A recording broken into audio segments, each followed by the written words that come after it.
Rail मंत्रालय के सियासी मंत्रालय बनते जा रहे आरोपों के बीच उम्मीद ये थी कि कांग्रेस 17 साल बाद रेल बजट लाएगी तो सियासत के दबाव से वो आजाद होगा, कुछ बोल्ड फैसले होंगे।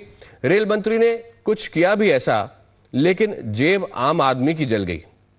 रेल बजट में सीधे सीधे किराया नहीं बढ़ाया गया, लेकिन बैकडोर से सरचार्ज लगा दिया गया। सुपर फास्ट ट्रेनों में स्लीपर और एसी श्रेणी के जो किराए हैं वो बढ़ गए। इस तरह से सुपर फास्ट ट्रेन पर अब सरचार्ज लगेगा। तत्काल टिकट आप बुक करने जाएंगे वो भी महंगा होगा, और टिकट कैंसिल करने जाएंगे तब भी सरचार्ज लगेगा। हालांकि राहत की बात यह है कि पैसेंजर और मेल ट्रेन के अंदर सरचार्ज नहीं लगेगा, लेकिन सवाल यह है कि बदले में क्या आम आदमी को उतनी सुविधाएं मिल पाएंगी जिसका रेल मंत्री फिलहाल वादा कर रहे हैं।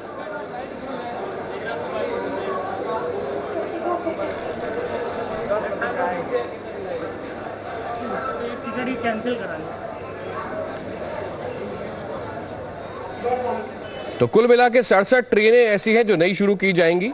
एक्सप्रेस ट्रेन्स, 27 पैसेंजर ट्रेन्स और 8 EMU ट्रेन्स शुरू की जाएंगी।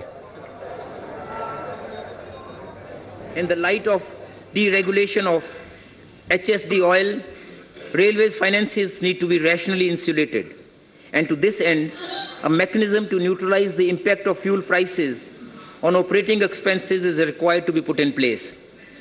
In the budget 2012-13, my learned predecessor had proposed to segregate fuel component in tariffs as FAC, that is fuel adjustment component. As then suggested, I propose that this component be dynamic in nature and change in either direction with a change in fuel cost, say twice a year. आइए जरा ध्यान से देखते हैं कि super fast trains में जब आप ट्रैवल करते हैं अगली बार तो आपका किराया कैसे बढ़ चुका होगा।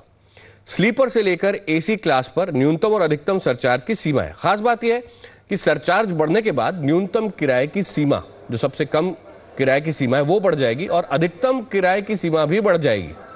जैसे अभी तक स्लीपर न्यूनतम सरचार्ज 75 रुपए था, अभी हो जाएगा 90 रुपए। अधिकतम सरचार्ज 150 रुपए था, ये बढ़ के 175 रुपए हो जाएगा। तो जाहिर है आपके टिकट महंगे हो जाएंगे, आपकी जेब कटेगी।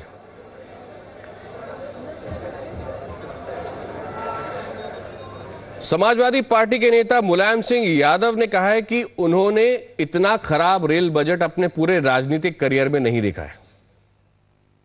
केवल कांग्रेस पार्टी की समर्थित या कांग्रेस पार्टियों के लिए ये बजट है और किसी के लिए बजट है, और इसलिए असंतोष पहली बार आज मैं देख रहा हूँ हमारे सभा में। और मैंने पूछा भी अभी, किसी रेल मंत्री के खिलाफ इतना असंतोष और विरोध नहीं हुआ जितना इस रेल मंत्री के खिलाफ हुआ।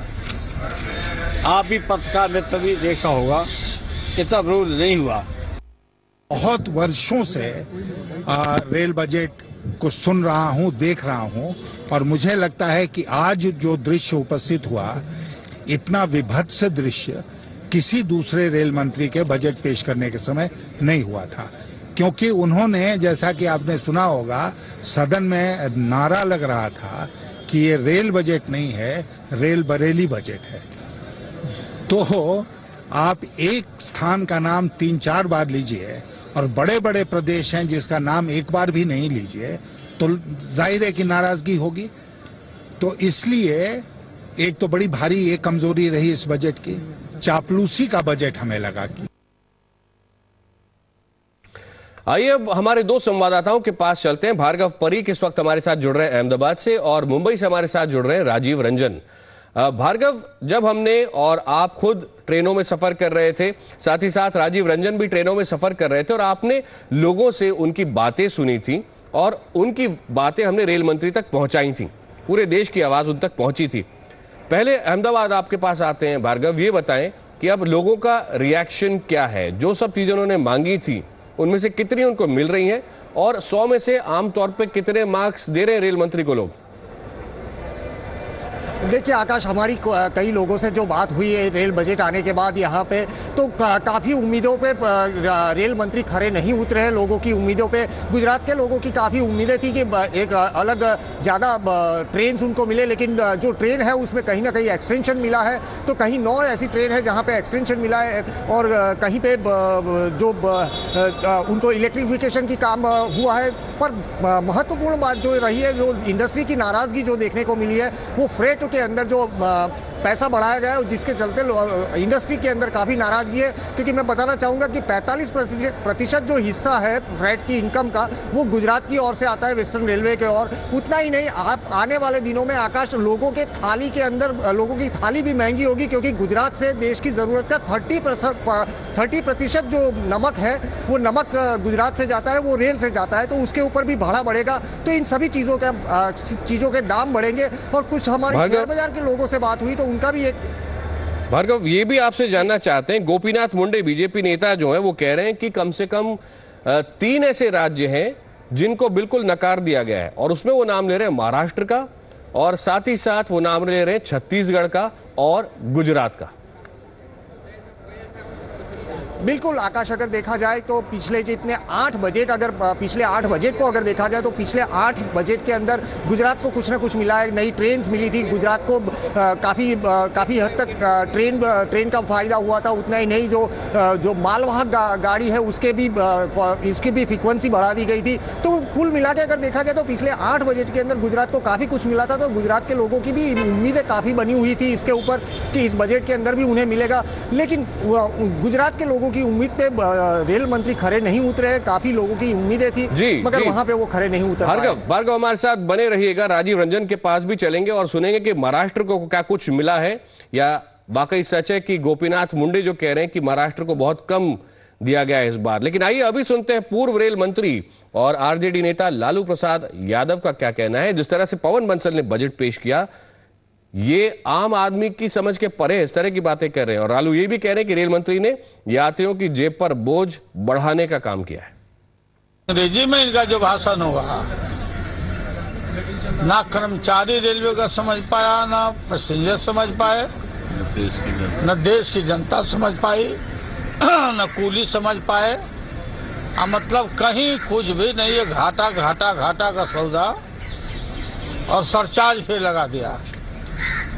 कहाँ ग्लोरी पर गया था हमारे समय में, सबको कॉन्फिडेंस में लेकर के भारतीय रेल का डंका दुनिया में बजाया गया था।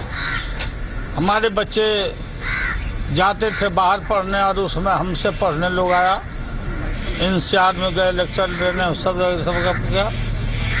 ये बिल्कुल अब जैसे इतना दुर्दशा कोई रेल मंत्री का बजट के समय में नहीं हुआ। तो विपक्ष तो एक सुर में कर ही रहा था बुराई, लेकिन साथ ही साथ लालू प्रसाद यादव भी बहुत खुश नजर नहीं आ रहे। आइए चलते हैं हमारे संवाददाता राजीव रंजन के पास। राजीव, मुंबई को क्या कुछ मिला है, महाराष्ट्र को क्या कुछ मिला है? देखिए आकाश, अगर एक शब्द में जाने तो मुंबई को कुछ भी नहीं मिला है। हालांकि कहा यही जा रहा है कि यहाँ से सोलापुर के लिए एक लोकल ट्रेन, पैसेंजर ट्रेन दे दी गई, लेकिन मुंबई के लोगों के लिए सबसे बड़ी ज़रूरत थी जो कि मुंबई की लोकल जो ट्रेनें हैं उसमें इजाफा करने की, उसमें सहूलियतें देने की, लेकिन ऐसा कुछ भी नहीं हुआ है। अगर सीधे सीधे हम इन चीज़ों के विश्लेषण करने के बजाय सीधे लोगों से ही बात करें तो लोगों ही आपके बताएंगे कि लोगों के अंदर रेल मंत्री के प्रति कैसा गुस्सा है। किस तरह से मुंबई को क्या मिला? मुंबई को कुछ नहीं मिला है, और मुंबई जैसे की थी उससे बदतर पोजीशन पर कर दिया। 18 साल बाद रेल बजट पेश किया कांग्रेस ने, सबसे घटिया रेल बजट है ये। दुरुस्त बात। आप जब देखते हैं कि लगभग 72 लाख लोग सफर करते हैं, उनके सफर का ख्याल किस तरह से रखा गया? क्या उनकी सुरक्षा और सहूलियतों का ख्याल रखा गया? सुरक्षा तो बिल्कुल नहीं है, रोज 4-5 कट जाते हैं, मगर कोई सुरक्षा नहीं है, कोई नहीं है, और बढ़ोतरी तो करके रख दी। रेल मंत्री के इस बजट को आप कैसा मानते हैं? कि अगर नंबरिंग के हिसाब से, इस नंबरिंग के हिसाब से वो तो सबसे घटिया गिर दिया, और अपने यहाँ से सीधा सोलापुर एक ट्रेन चालू कर दिया, नया ट्रेन चालू कर दिया यहाँ से। ये साफ था कि इन लोगों का गुस्सा आपके सामने आया कि किस तरीके से उन्होंने कहा कि ये सबसे ज्यादा घटिया बजट है। 17 और 18 सालों में अगर कांग्रेस के हाथों में इस तरह से सत्ता गई, खास करके मंत्रालय गया, और इसके बाद अगर कुछ भी नहीं मिलता तो जाहिर है कि उनके हिसाब से बहुत ही ज़्यादा लाभ नहीं मिला। जी आकाश, राजीव आपके पास लौटेंगे क्योंकि लोगों से इस पर भी रिएक्शन चाहते हैं कि एसी कोचेस लगाई जाएंगी, ये वादा किया गया है और कुछ एडिशनल ट्रेन सर्विसेज भी दी जाएंगी 72 जगहों पर। तो उसके बारे में भी जानेंगे कि मुंबई के लोग क्या कह रहे हैं। लौटते हैं इस ब्रेक के बाद।